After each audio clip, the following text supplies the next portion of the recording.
हाँ तो राधे राधे बच्चों, आज की इस वीडियो में बात करने वाले हैं क्लास 10th एमपी बोर्ड के 2025 के सैंपल पेपर इंग्लिश की। प्यारे बच्चों, अगर आपकी तैयारी बहुत ही शानदार और जानदार चल रही है तो मैं आपको यही सजेशन दूंगा कि पिछले ईयर्स के जो भी पेपर्स हैं उनको सभी को अच्छी तरह से कवर कर लीजिएगा।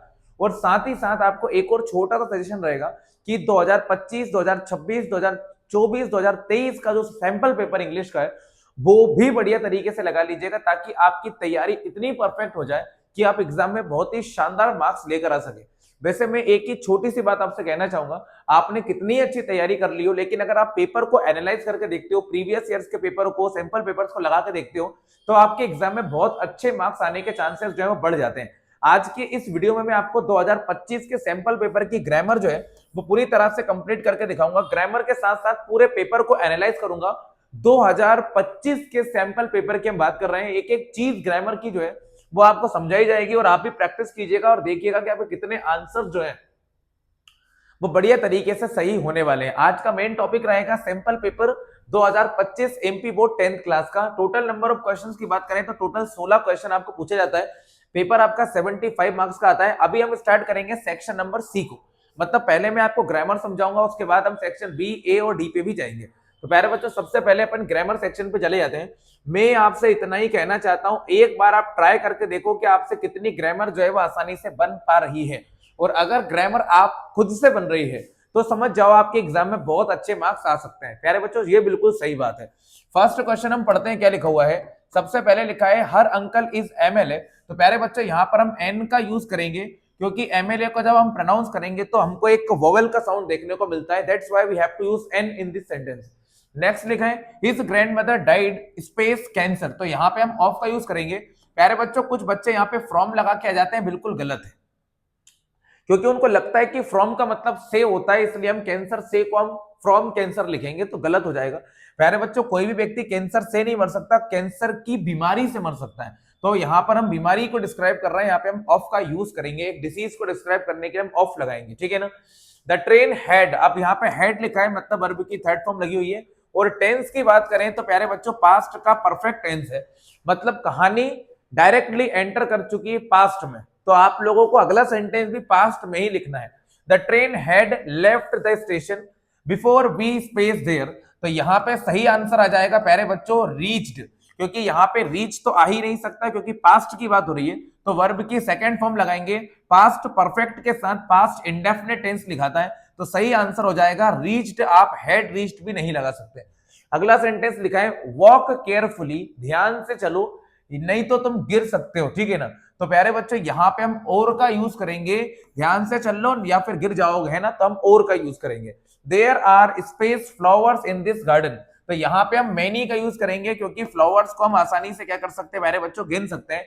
और काउंटेबल नाउन के साथ हम किसका यूज करते हैं, मैनी का यूज करते हैं। तो मच तो इसमें आना नहीं है, और एनी का यूज नेगेटिव सेंटेंस में किया जाता है। याद रखिएगा, फ्लावर्स काउंटेबल होते हैं तो मैनी लगेगा। We space to respect our elders, हमें बड़ों का सम्मान करना चाहिए। वैसे तो इसमें शुड और मस्ट दोनों आ सकते हैं, लेकिन यहाँ पे टू लिखा हुआ है और टू का कॉम्बिनेशन किसके साथ बनता है, ऑट के साथ। ये कंप्लीट अपने आप में ही एक मॉडल वर्ब होती है, तो हम यहाँ पे लिखेंगे ought to respect our elders. अब हम बात करते हैं डू एस डायरेक्टेड की, कि किस तरह के क्वेश्चन डू एस डायरेक्टेड में पूछे गए थे। अरे बच्चों, ये सैंपल पेपर है, आपको इसकी प्रैक्टिस जरूर करनी चाहिए, क्योंकि जो बच्चा सैंपल पेपर की प्रैक्टिस कर लेता है उसके इंग्लिश में बहुत अच्छे मार्क्स आने के चांसेस ऑटोमेटिक ही बढ़ जाते हैं। चलिए हम देखते हैं प्यारे बच्चों। अब हम बात कर रहे हैं डू एस डायरेक्टेड की, इसमें से कोई 5 करने होते हैं, आपको एनी 5 यहाँ पे करने होते हैं, लेकिन मैं आपको यहाँ पे सारे ही क्वेश्चन कराऊंगा ताकि आप लोग बढ़िया तरीके से करके आ सको। फर्स्ट क्वेश्चन लिखा है अनलेस ही इनवाइट्स मी, अगर वो मुझे इनवाइट नहीं करेगा, I want attend the party, तो मैं पार्टी अटेंड नहीं करूंगा। अरे बच्चों, यहाँ पे हमको इफ का यूज करना है, किसकी जगह पर करना है, अनलेस की जगह पर हमको इफ का यूज करना है। रिपीट करना चाहता हूं, अनलेस की जगह पर हमें यूज करना है इफ का।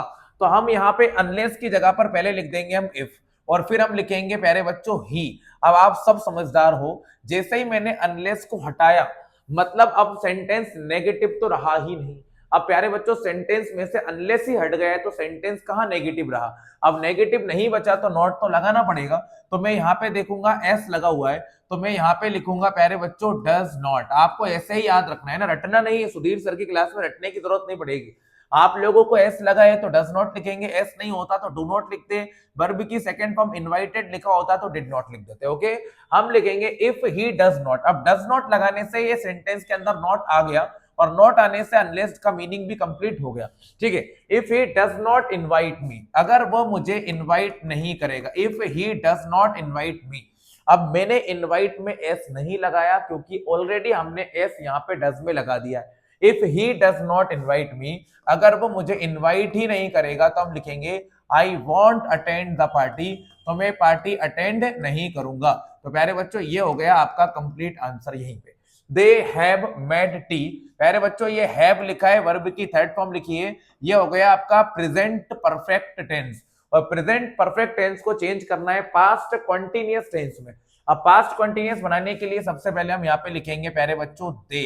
अब दुनिया जानती है, आप भी जानते हो कि पास्ट परफेक्ट टेंस में क्या हेल्पिंग वर्ब यूज होती है, वॉज की और वर की। अब आप वॉज लगाओगे कि वर, बेटा इसके अंदर ई लगा हुआ है तो आप भी ई वाली लगा लीजिए, है ना। तो हम यहाँ पे लिखेंगे दे, फिर आ जाएगा वर, फिर हम लाएंगे आईएनजी को, तो मेड की फर्स्ट फॉर्म होती है मेक, तो हो जाएगा making, they were making it. ये आपका एकदम एक्यूरेट और सही आंसर बन जाएगा। अगला क्वेश्चन है she is too tired to work, इसमें क्या यूज करना है प्यारे बच्चों, सो दैट का यूज करना है। तो इसका सही आंसर मैं आपको यहां बना के लिखता हूं, थर्ड नंबर का नंबर डालता हूं मैं। सबसे पहले आएगा प्यारे बच्चों शी, फिर आएगा इज, फिर इस टू की जगह पे हम लिखेंगे सो, और फिर आ जाएगा प्यारे बच्चों tired, she is so tired. ठीक है, समझना बात को, शी इज टू की जगह पे सो आया, फिर टायर्ड लिखा, फिर इस टू की जगह पे हम लिखेंगे प्यारे बच्चों that, she is so tired that. अब बताओ, जब वो बहुत ही ज्यादा टायर्ड है, टायर्ड मतलब कि थकी हुई है, तो क्या वो काम कर सकती है, नहीं कर सकती, तो हम यहां लिखेंगे शी कैन नॉट वर्क। ये आपका सही आंसर बनके तैयार हो जाएगा। अगला सेंटेंस है ही कट हिज फिंगर। प्यारे बच्चों कुछ बच्चे सेंटेंस को गलत लगा देते हैं, नेगेटिव तो बनाना है मैं जानता हूं। अच्छा, नेगेटिव कैसे बनाते हैं, अफर्मेटिव और नेगेटिव सेंटेंस की शुरुआत किससे होती है, सब्जेक्ट से होती है। अगर आपको ग्रामर और अच्छे से समझना है तो हमने ऑलरेडी प्लेलिस्ट बना रखा है 10th क्लास के ग्रामर का, वहां से आप एक एक वीडियो देखकर समझ सकते हो। ठीक है, अब वर्ब की सेकंड फॉर्म लगी हुई है कट। अब आप बोलोगे कि सर फर्स्ट फॉर्म क्यों नहीं हो सकती, प्यारे बच्चों कट की तीनों फॉर्म सेम होती हैं, कट कट कट। ऐसे ही पुट की तीनों फॉर्म सेम होती हैं, पुट पुट पुट। ऐसे ही शट की तीनों फॉर्म सेम होती हैं, शट शट और शट, इनके अंदर तीनों में यूटी आता है। और भी होती है जैसे कि रीड की सेकंड फॉर्म रेड होती है और थर्ड फॉर्म भी रेड होती है, सेम ही होती है, प्रोनाउंसिएशन चेंज होता है। तो प्यारे बच्चों में इसको फर्स्ट फॉर्म क्यों नहीं मान सकता, अगर ये फर्स्ट फॉर्म होती तो इसमें एस लगा होता, क्योंकि प्रेजेंट में सिंगुलर सब्जेक्ट के साथ एस लगता है। अब एस नहीं लगा तो ये पास्ट का हो गया। क्या बनाना है, नेगेटिव, और नेगेटिव सेंटेंस की शुरुआत करते हैं हम सब्जेक्ट से, तो आंसर बनेगा ही, फिर नेगेटिव बनाने के लिए हम यहां लगाएंगे डिड नॉट, पास्ट का है तो डिड नॉट लगेगा, ही डिड नॉट। और कट की फर्स्ट फॉर्म कटी होती है, he did not cut his finger. ये आपका पूरा के पूरा आंसर बन के हो जाएगा तैयार। आगे की बात करते हैं, अनुज इज प्लेइंग चेस। प्यारे बच्चों पैसिव वॉइस बनाना है, और सर ने पहले ही सिखा रखा है कि सब्जेक्ट वर्ब और ऑब्जेक्ट को ऑब्जेक्ट वर्ब और सब्जेक्ट में चेंज कर दोगे तो ऑटोमेटिक पैसिव वॉइस बन जाएगी। सेंटेंस की शुरुआत होगी प्यारे बच्चों चेस से, तो सबसे पहले हम लिखेंगे चेस।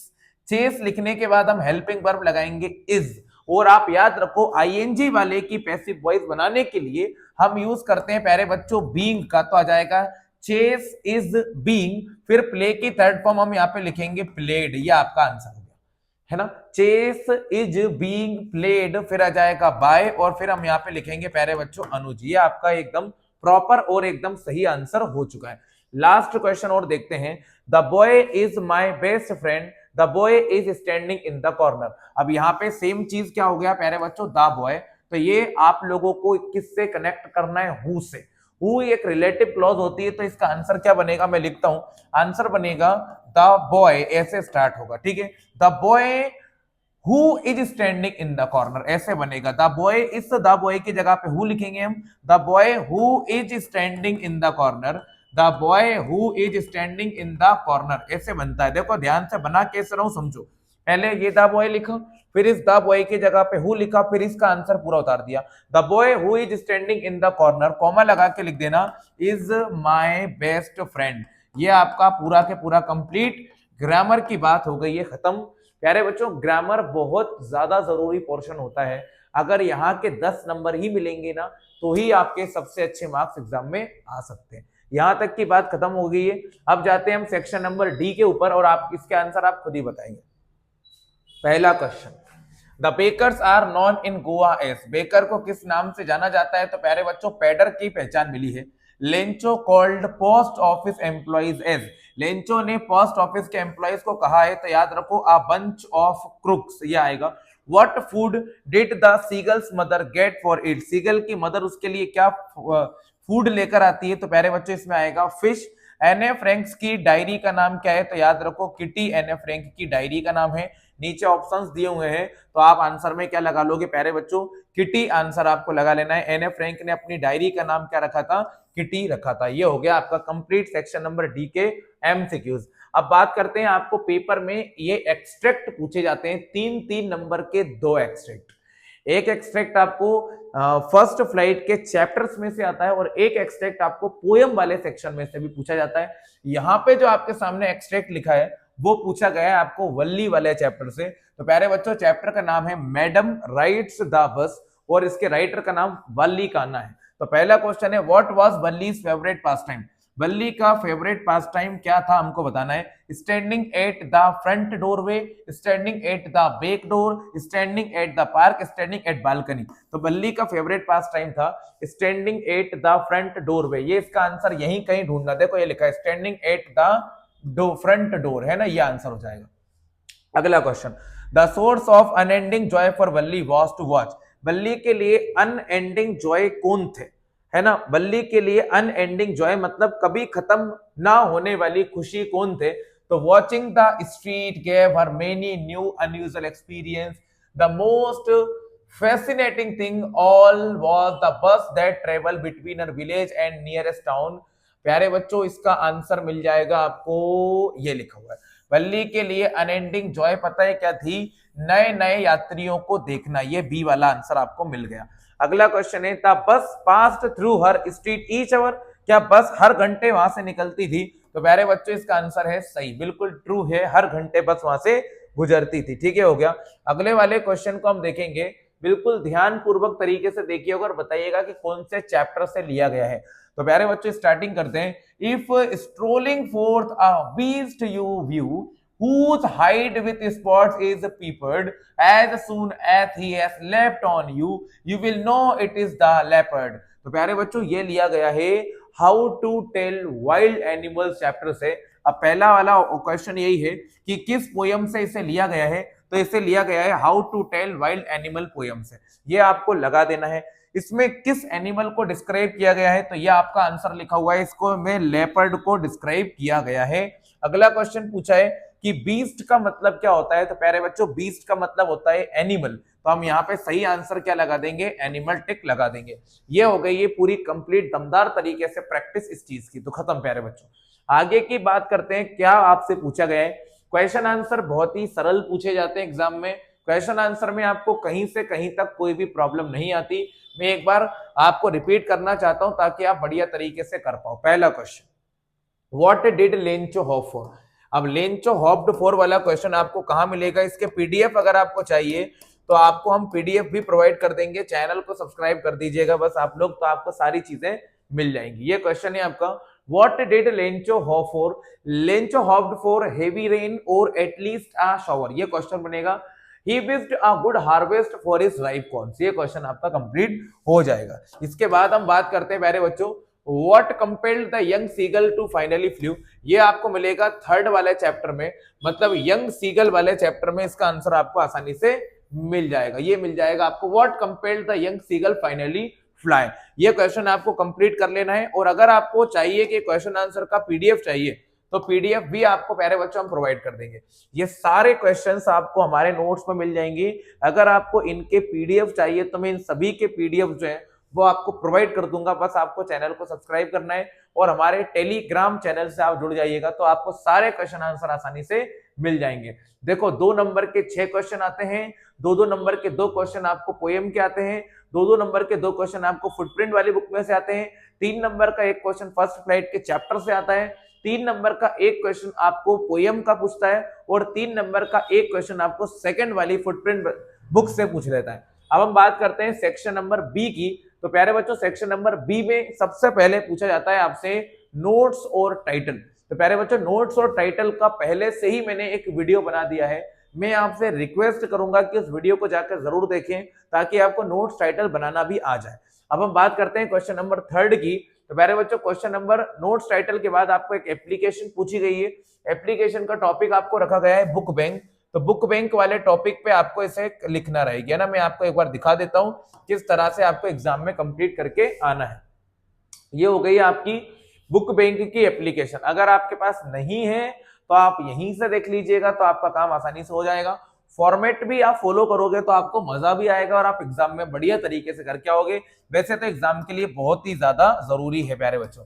अब हम बात करते हैं कि और क्या चीजें आपसे पूछी गई है। सारी चीजें यहाँ पे कवर करा रहा हूं मैं आपको, किसी भी चीज से पीछे नहीं रखा जा रहा है। बस आपको मेहनत करना है और चैनल को सब्सक्राइब जरूर कीजिएगा, ये काम बहुत ही ज्यादा नेसेसरी होता है। अब आपसे ऐसे पूछा जाता है, ऐसे का टॉपिक आपको online education, importance of English, value of game, science के बारे में दिया है। तो मैं सारे ही आपको एक एक करके खोल के बता देता हूं। देखो सबसे पहले importance of English, wonder of science, importance of games and sports, ये सारी चीजें आपको यहाँ देखने को मिली है। तो सबसे पहले मैं आपको यहीं पे ले जाता हूँ। ये हो गया आपका फर्स्ट वाला ऐसे वंडर ऑफ साइंस का, ये आपसे पूछा गया है।